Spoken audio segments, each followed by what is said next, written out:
as an attorney as well. Thank you. If you would tell us your name and your position, please.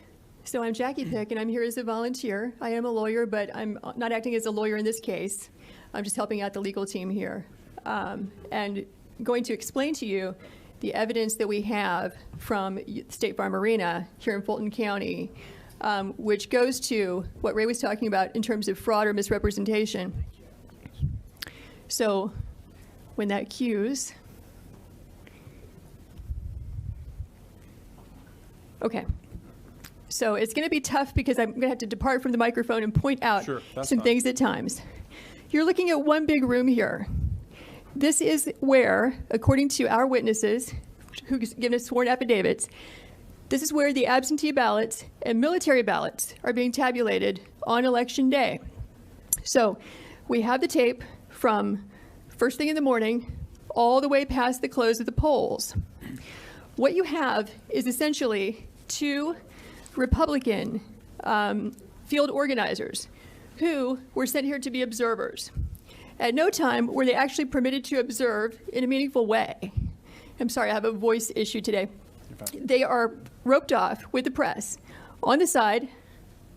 See if I can show you. Keep your eyes right here. Okay.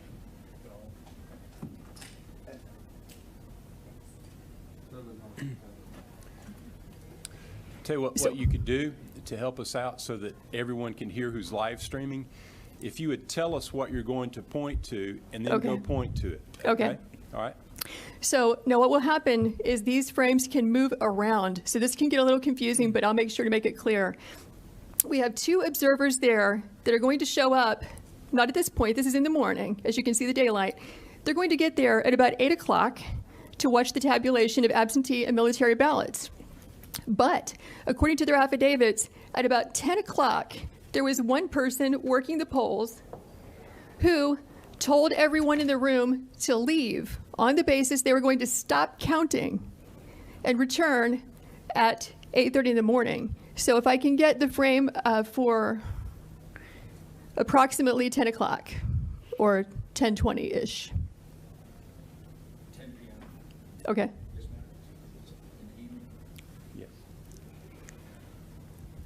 We'll have to come back to the morning for a different reason in just a second.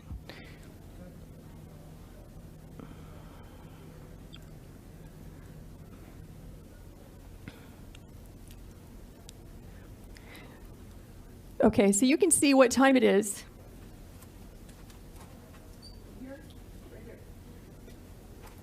So we're at about 10 o'clock. And what you'll notice is that the workers are present, working, and you have, back in that corner I pointed out to you, the press and the Republican observers.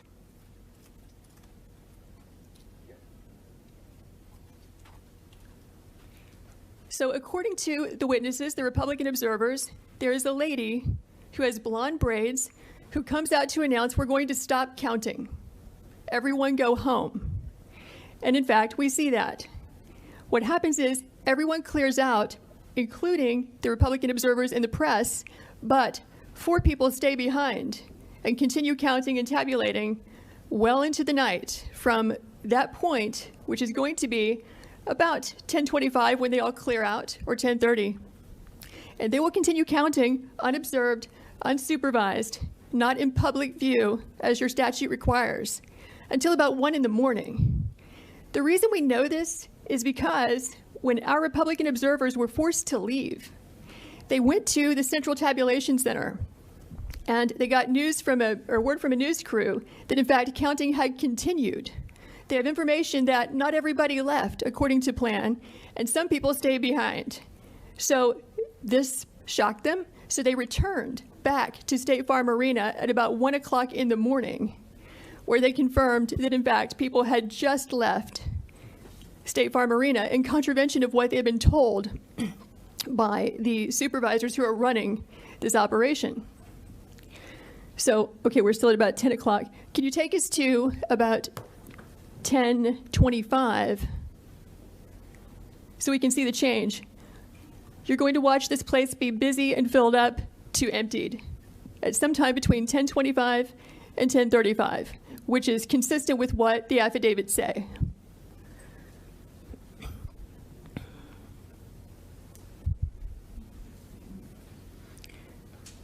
Okay, so 1025, they're still there. Let's go to 1035.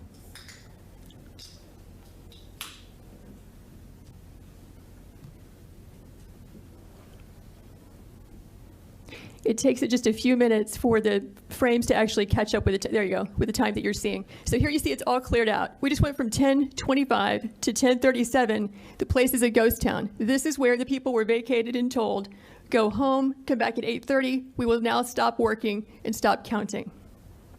But notice who stays behind.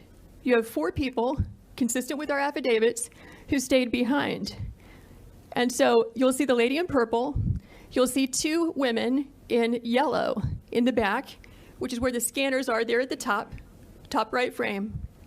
And then the lady with the blonde braids also, who told everyone to leave. Those are the 4 people who will stay behind.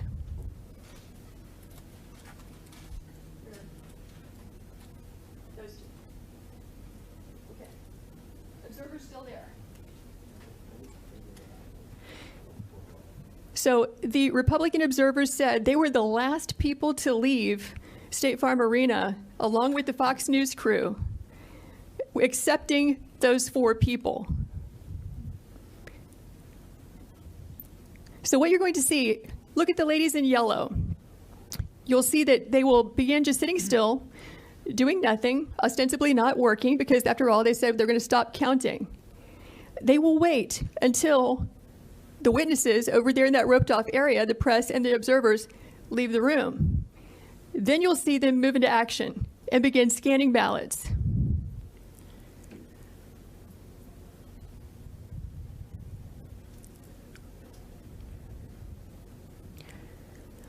Okay, so I think what we can do now is fast forward to about 11. Do you see them? Yeah. Okay, there they walk. They're walking off. But the ladies in yellow are still there.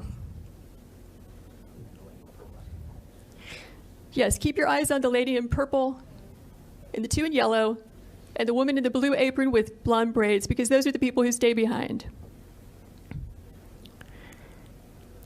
Okay, so what you're going to see happen at about 11 o'clock is once everyone is gone, coast is clear, they are going to pull ballots out from underneath a table.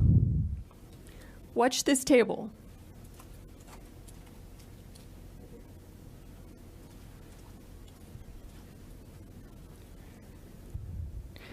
So actually this will take a few minutes, but we did not know when we first watched this, okay, is it normal to store suitcases of ballots under a table, under a tablecloth? Is that how they run the place? Maybe this is what they've been doing all day. Maybe this is what they're doing under all the tables. So we went back and watched the video as a team of us. We don't see that. What we see is typically you're going to find ballots, back in this corner, or coming in through a door, and then they get moved and circulated throughout the room.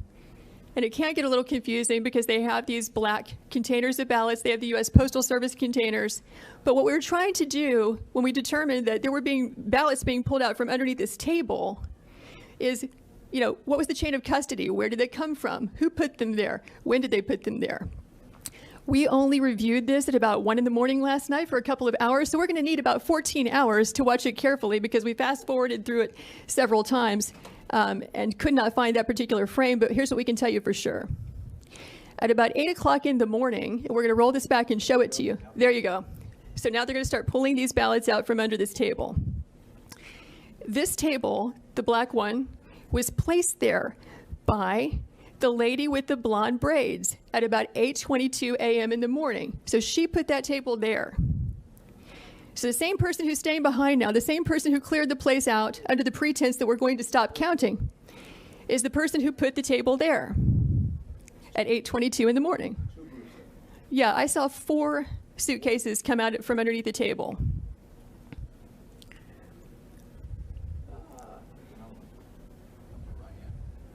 Yeah, upper right hand, you see the gentleman in the red. So he just pulled one out.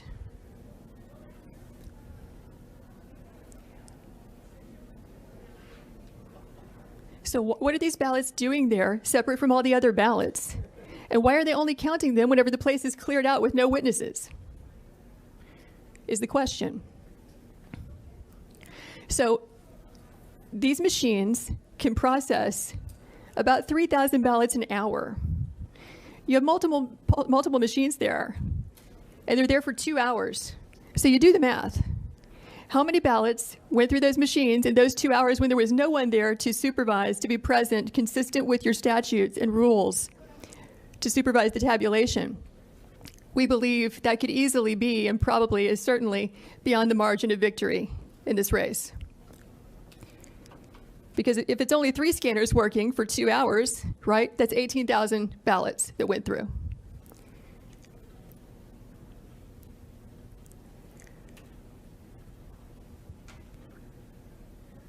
So we're now at 11:09. There were, in addition to the 4 workers that you see there were 2 other people who were bringing ballots in and out. The gentleman in red that you saw, and then a second person. I can't tell if it's a male or female based on their hair being pulled back in their mask, but in any event, that's 6 total people. And so if we were to sit here for the next 2 hours, what we would see is that this operation just goes on and on and on. They're scanning until about 12:55 in the morning. So we kept the video running. And, you know, we can show you the people who gave us the affidavits reappearing at that time, just as they said, around 1 a.m. to find out, are they in fact counting after they told us they would stop working or not? And we will fast forward to that. But have you all seen as much as you'd like to see of what's happening here? I think so, I think you basically get the idea. unless any member wants to see more. Or you have any questions? No, let's go ahead. Okay. So let's fast forward to about 12:55 in the morning.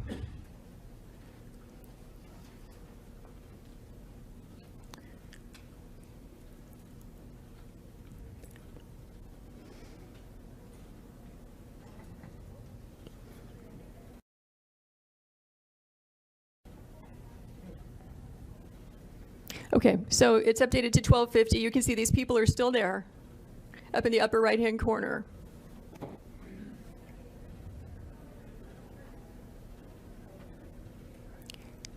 Basically, they've wrapped up. This is the end of their operation. They've now completed about 2 hours of unsupervised tabulation of ballots. So now you're going to watch them leave. And let's fast forward to, let's go to 1:30. I think it's between 1:30 and 1:45 is when our 2 witnesses come back. They had to fight through security to get in there, but they did. And they say in their affidavits that 2 different people affirm for them that people have been counting from, 10:30 when they cleared out until about approximately 5 minutes before they arrived. And they have the names of those people who told them that. Okay, now we're looking at, 1:42 in the morning.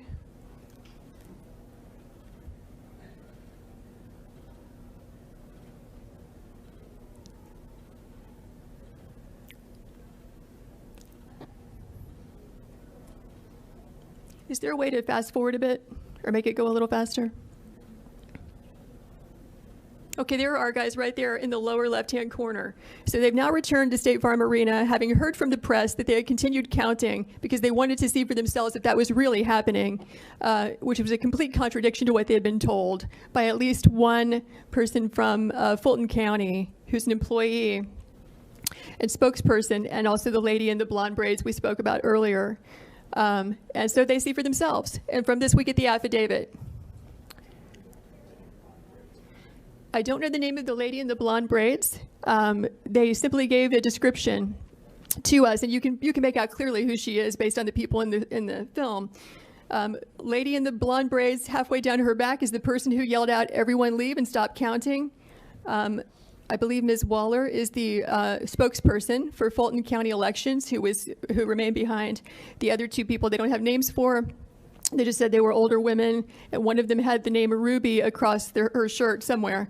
And that's as much as they know about who those people were. So our guys go in, they look around, they ask a few questions, and they leave. It is from their affidavits that we even knew to ask about this. And you might recall that the press reported there was like a supposed water break or water main break or pipe break or whatever, and that this was an excuse for people clearing out of State Farm Arena. It's not clear from the affidavits I saw whether or not that was the reason given by the election official or whether they gave any reason at all. They just said, stop, we're leaving, we'll be back at 8:30. So I don't know if that was a play here or not. Okay, can we back up to 8:22 a.m. in the morning, same frames, because we wanted to know, when did that table get put there? Who put it there? When did the ballots get put there? Who put it there? Okay, so 8:21. You'll notice the table's not there at all. Here it comes. There's the table going in that we're talking about where the ballots were obscured. That lady who's moving it is the lady with the blonde braids. She's dressed differently in the morning, so it took us a while to figure out that's the same person that you see at night with the blue apron on who's yelling for everyone to leave and who stays behind to help tabulate ballots after they've all left. So I can see that she's the one who chose to place that table there, close to the scanners. And so the video is still under review. We need to spend hours reviewing carefully how those ballots got there. But we can tell you that it appears to be an aberration from how the other ballots were handled in that room throughout that day.